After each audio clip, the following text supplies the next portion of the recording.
Théâtre. Personne d'autre que Fanny n'avait le droit d'allumer le feu du sauna le samedi. C'était le seul travail qu'elle aimait.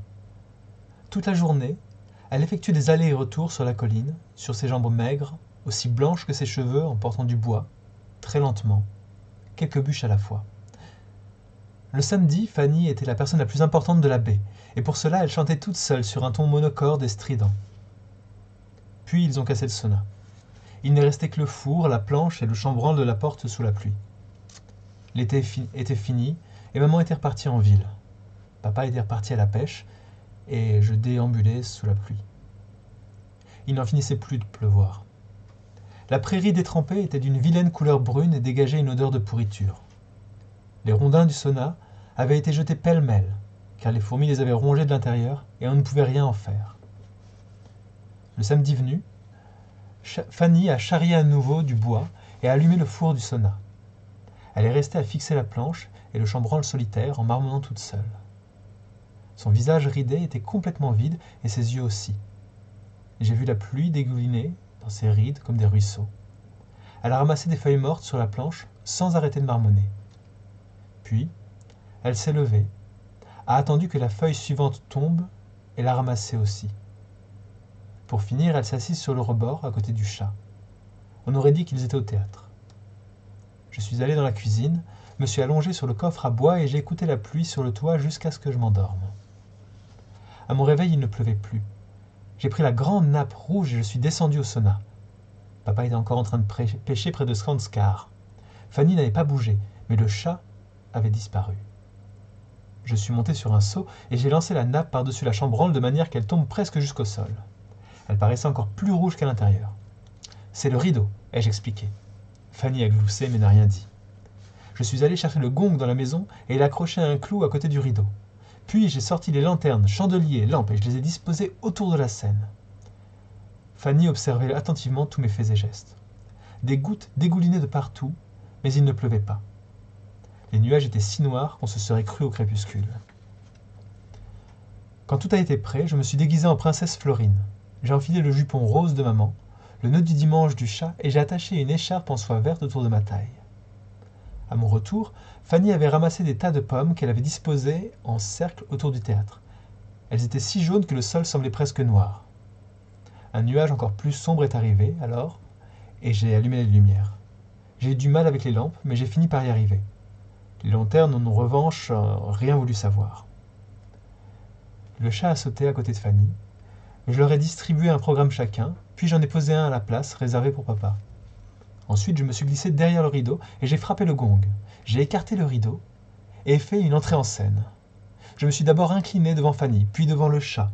Tous deux m'observaient avec beaucoup d'attention. J'ai hurlé « Hélas, mon bel oiseau bleu, il faut que tu voles à moi !» Je tordais les mains et je courais çà et là, car j'étais enfermé dans un donjon et j'attendais Amundus, mon prince. Puis je me suis transformé en Holoferne. J'ai gonflé mon ventre et j'ai grondé. « Que dit cette insolente ? Sapristi, je vais lui apprendre !» Il s'est remis à pleuvoir et papa est apparu près de Halstein. Il revenait à la maison d'un pas sautillant. Il y avait une fine bande jaune derrière Skanskar. La pluie a éteint toutes les bougies, mais les lampes ont continué à brûler. Je me suis dépêché de devenir la méchante reine et écrié « Impudent ! Comment tu oses te présenter ainsi au bal ? Aberrant, je me consume de rage, mon sang ne fait qu'un tour !» J'ai repris la voix de Florine et ai répondu doucement « J'ai obéi aux ordres de votre majesté. » Il pleuvait de plus en plus. Le chat s'est mis à faire sa toilette. Je suis alors passé directement à l'ensorcellement d'Amundus. Sisis, toute noire et menaçante, est sortie de derrière le four et a lancé « Aragidigaridiri araya, mirao hirao, ao, Amundus, mundus, undus, ndus, dus !» Elle a ouvert la porte du four dans un sifflement. Puis Fanny s'est levée et s'est mise à taper du pied en criant « Aïe, aïe, aïe !» Amundus a imploré « Lâche-moi, reine cruelle !» Et la reine a répondu « Renonceras-tu à Florine ?» « Aïe, aïe, aïe !» a hurlé Fanny. Des hiboux ont survolé la scène et des lutins y sont montés. Je suis redevenu Florine, mais avant que j'aie pu dire un mot, Fanny a quitté la planche et s'est précipitée sur scène en applaudissant et en continuant à lancer ses « Aïe, aïe, aïe !»« Va-t'en !» lui ai-je crié. « Ce n'est pas fini. Tu ne dois pas applaudir maintenant. » Mais Fanny ne m'a pas écouté. Elle s'est agenouillée devant le four et a fait brûler l'écorce. Toute la fumée est sortie par la trappe, étant donné qu'il n'y avait plus de cheminée et que le four était humide. Elle a continué à taper du pied et à entonner sa grande chanson de la pluie. J'ai hurlé. Espèce d'idiote, tu es le public! Papa est arrivé à travers la prairie. Il s'est arrêté et a demandé: mais qu'est-ce que vous fabriquez? Il avait l'air très étonné. Je joue au théâtre, c'était pour toi aussi. Et maintenant Fanny a tout gâché. Il pleuvait à seaux et toutes les lampes s'étaient éteintes. Je me suis mise à pleurer toutes les larmes de mon corps. Ça va aller, a dit papa. Calme-toi. Il ne savait pas quoi dire. Au bout d'un moment, il a déclaré: j'en ai attrapé un de 2 kilos. Aïe, aïe, aïe, aïe, a crié Fanny. Je suis rentré dans la maison sans cesser de pleurer, mais là, c'était davantage pour l'émouvoir. Papa m'a suivi et a allumé une bougie, car toutes les lampes étaient restées au théâtre. Il m'a montré le poisson qu'il avait attrapé. Il est beau, ai-je dit, car on doit toujours dire quelque chose quand quelqu'un a pris un poisson. Après, il était trop tard pour me remettre à pleurer.